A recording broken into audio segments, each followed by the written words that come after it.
अब हम बात करते हैं स्नोरिंग और स्लीप एपनिया की। देखो, snoring is undesirable disturbing sound that occurs during sleep, और इसकी कई बार 90 डेसिबल तक आ जाती है आवाज़ स्नोरिंग की। ये समझ लो, मतलब नॉइज़ पॉल्यूशन कर देता है बिल्कुल। जैसे जैसे एज बढ़ेगा, मेल में 25%, फीमेल में 15% केस में मिलता है।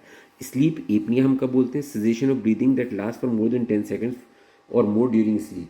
और हाइपोपनिया का मतलब है 50% रिडक्शन हो गया एयर फ्लो में।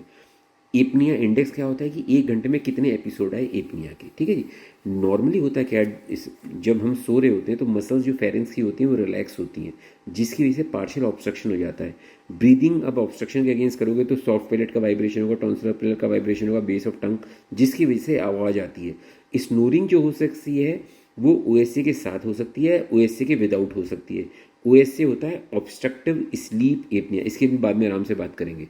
अगर बच्चों में स्नोरिंग हो रही है तो यूजली एडिनोटॉन्सिलर हाइपरट्रॉफी की वजह से होती है। एडल्ट्स में जो स्नोरिंग है वो नोज नेजोफेरिंग्स की वजह से होती है, जैसे डीएनएस की वजह से, टर्मिनेट की हाइपरट्रॉफी। ओरल कैविटी या ओरोफेरिंग्स में हो सकती है, सॉफ्ट पैलेट अगर इलोंगेटेड है, टॉन्सिल एनलार्जमेंट की वजह से मैक्रोग्लोसिया है।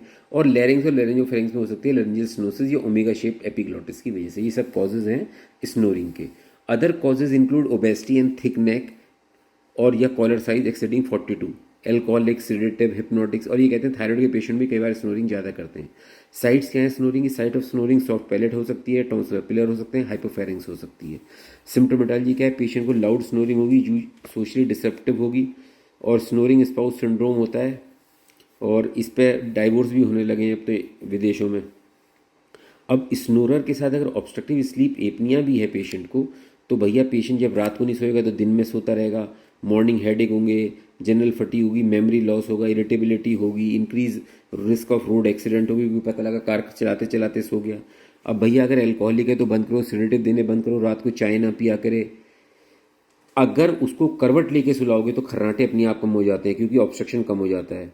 और अगर कोई कॉज है भैया उसको ट्रीट करो, परफोरेटिंग यूरोप्लास्टी, ये सब बहुत सारे तरीके हैं। ठीक है जी, तो पहला चैप्टर, पहला टॉपिक इसका ख़त्म हुआ।